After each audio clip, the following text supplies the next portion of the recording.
The Circle of Them stands by Kyrie Irving because he spoke his truth and wanted everyone who looked like him to learn more about who they are.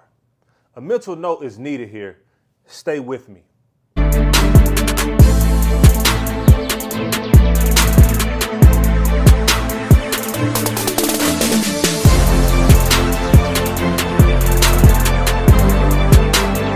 When we speak of Kyrie Irving, we have to address that he is a child of God first. He is a king. He is a father. He is a son, a brother, and a philanthropist, not to mention an NBA champion and all-star.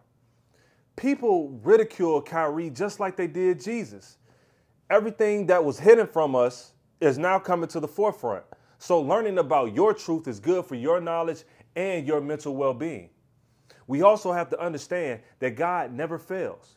You see, God will want you to walk your own path and fight for the truth, because after all, the truth sets you free. Kyrie, to me, is the true definition of a leader because he walks alone and doesn't conform to something just because the world says he should. And we all know that this world can be very wicked. He meets people where they are and understands that it's bigger than basketball. When you're a light, you lead people out of darkness. We should stand up and overcome being mentally oppressed. We still live in fear, and we know what is right.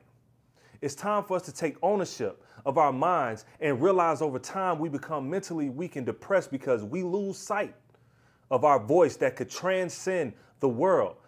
So guess what? Those days are over. Those 400 years is up. We have to reprogram our thought process and have a burning desire to learn more and create more.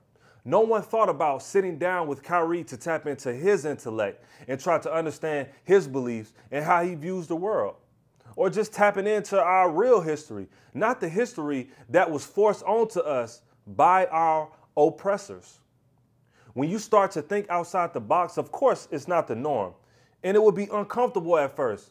But if you are closed-minded, you won't have the thought process to even fathom what was, what is, and what is to come.